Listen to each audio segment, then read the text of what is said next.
Hey everybody, how's it going? Today we're going to be going over the Blue Ox base plate kit here on a 2021 Ram 1500. So a base plate is just one of the many things you need in order to successfully flat tow your Ram here. In addition to this, you're going to need a tow bar with some safety cables, a braking system, and then lighting as well. So what the base plate does is this is going to be the permanent connection on the vehicle here that you're going to attach to the motorhome via the tow bar. Now, one thing to consider when you're selecting your base plate kit is tow bar compatibility, because generally speaking, you do have to have the same brand of base plate and tow bar. So this is a Blue Ox base plate kit, therefore we're using a Blue Ox tow bar. Now, there are some exceptions to this rule because you can get adapters, and there are certain tow bars out there that work with a few different manufacturers. So just keep that in mind, but generally speaking, it's a safe bet to go with a Blue Ox tow bar here while you're using a Blue Ox base plate kit. So this is what our base plate kit looks like hooked up to our vehicle here. You can see it's an independent arm design. We don't have any crossbar spanning the length of our two arms. It's very easy to unhook when we've arrived at the campgrounds. We're ready to head in town, get a bite to eat.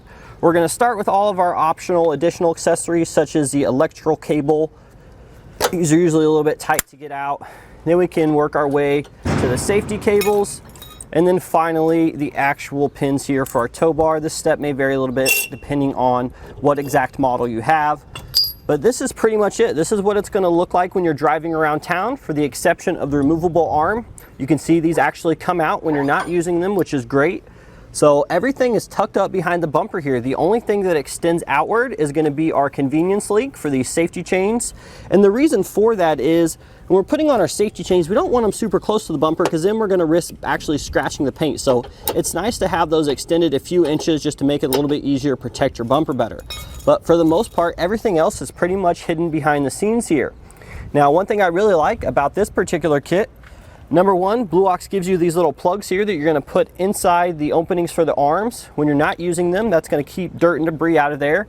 And number two, they have a lot of integration with your other components, such as the trailer connector. So every flat tow setup is going to require lighting, and there's really not a lot of places to mount it on this vehicle. So they actually have two built-in pegs here that are going to allow you to easily attach a trailer connector, such as this 6-way here, which is very common. So that was the driver. Over here is the passenger side, sort of the same thing. We have our convenience links here, as well as the removable arm.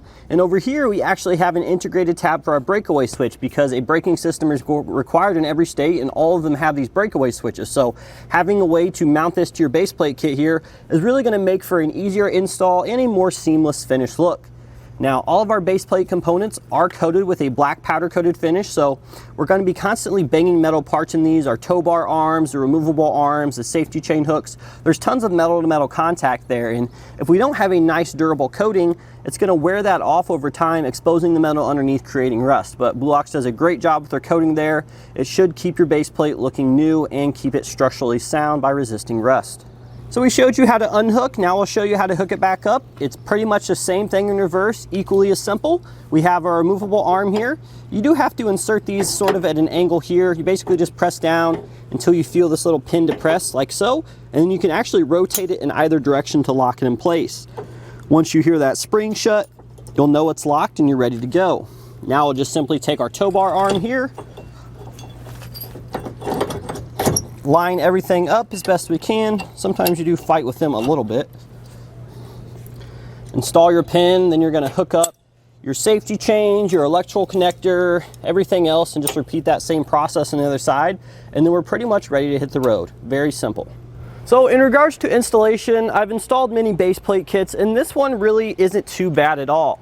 You do have to drill a couple holes into the vehicle on each side, but it's really very minor, and everything does fit into place pretty nicely once you get everything mocked up. And it also reuses some existing holes, so you're not drilling too much. But overall, I would say it's a fairly simple base plate kit. It is going to take you some time because you do have to take the bumper off, so just keep that in mind. Most common hand tool sets are going to have everything you need, and thankfully we'll actually walk you through this entire process now, step by step, to give you guys the confidence to do it at home by yourself. So the first step of our installation, we need to come inside to our wheel well here on either side, and directly in front of our front tire on the back side edge of our bumper, we're going to have 3 bolts here, one at the bottom, one in the middle, and one at the top here. We need to remove those using an 8mm socket.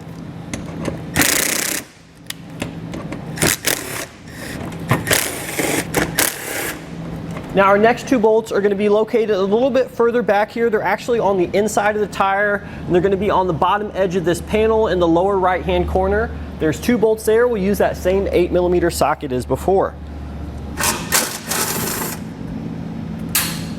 Now once you get all those fasteners removed, this panel should just pop out like so. We need to do these same few steps over on the other side. So now we're going to have three nuts rather, holding our bumper beam onto the vehicle. So there's three of these on each side we need to remove. In order to get them off, you're going to need an 18mm socket, a deep well socket. Now the nuts are going to be on the outside. So there's actually three in total. As we said, there's two on the outside and one at the top there. So we'll need to do that on both sides. They are kind of hard to reach, but we'll go ahead and try to give you a closer view of that now. So underneath the vehicle here, here's one of our nuts. We have another one up there, and the other one's really hard to see, but it's on the top and the back side there of that bumper beam bracket. So we'll go ahead and break these loose now and remove them from the vehicle.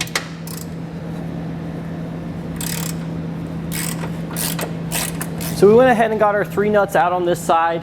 Now for the one closest to the inside of the vehicle at the top there, this one is extremely hard to get if you have an eco diesel model because there's some intercooler bracing in your way. So what we found necessary is to pick up a ratcheting wrench here with an adjustable head to get that loose.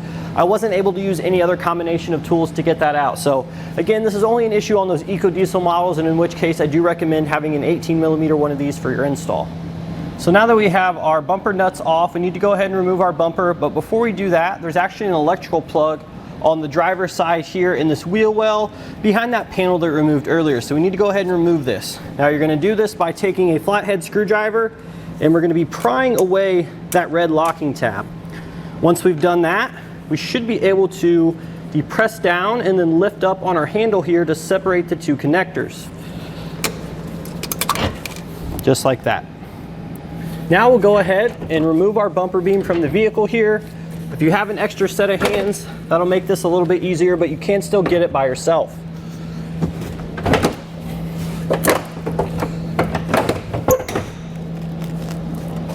Now if you have a model with tow hooks, we do need to remove those. If not, you can just proceed to the next step.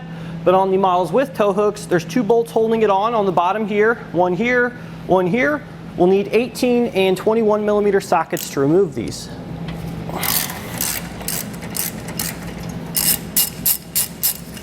So keep in mind, the tow hooks, once they're removed, they won't be reused. So once we have our tow hooks off, the back bolts, the longer ones that we removed, we're actually going to be reinstalling those back into the frame. I'm going to put some Loctite on them as well before we do that.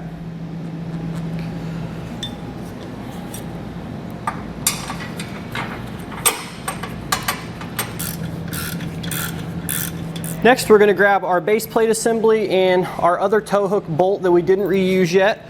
So we're going to be installing the driver's side one first. The driver's side has these two little standoff tabs for electrical connector. So just go ahead and set it up on the vehicle here, and then loosely secure it here with your tow hook bolt.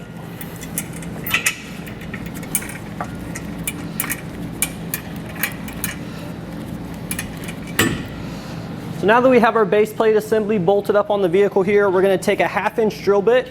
We're going to be drilling through the bottom side of the frame there, using the hole in our base plate kit as a template.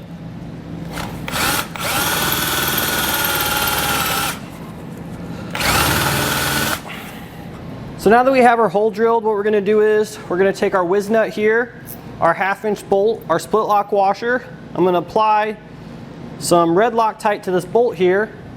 And then I'm going to stick the bolt in the bottom of the frame there through that hole that we just drilled. And then through this opening here in the bumper, I'm going to sneak our Whiz nut back there and try to catch on to the head of that bolt so we can begin threading.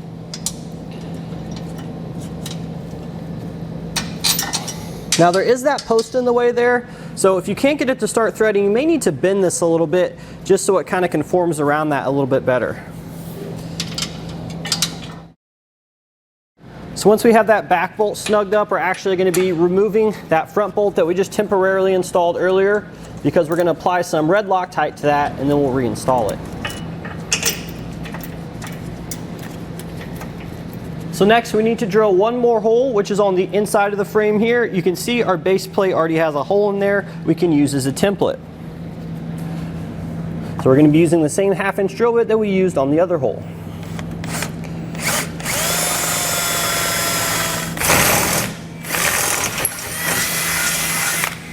And now, similarly to how we did with that back hole, we're going to be using a 1/2-inch bolt, a split lock washer, some red Loctite, and then a Whiz nut here to secure this outside hole.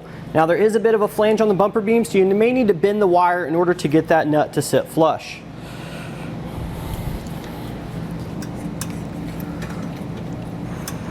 So now that we have all of our fasteners in place, we're going to come back with a torque wrench here and torque everything down to spec.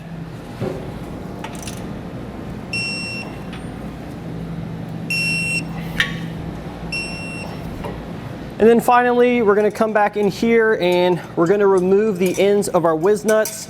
Now, if you wanted to, you can cut them off. Sometimes, if you have enough patience, you can kind of just keep working them around there, and eventually that'll break the weld there, the tack weld rather, at the nut, and then it'll come off. But again, if you don't want to do this, you can just cut the ends off. Now that we have this side finished, we'll just repeat those same few steps over on the other side. So the next thing we need to do is we need to flip our bumper over, because we do have to make a small cut on either side here. So we're going to be trimming this metal bracket. You can see I have the area outlined where you're going to be trimming in white. The only thing you need to be careful of is this wiring harness down here, and you can use a number of different tools to get this out. I prefer to use a Dremel tool.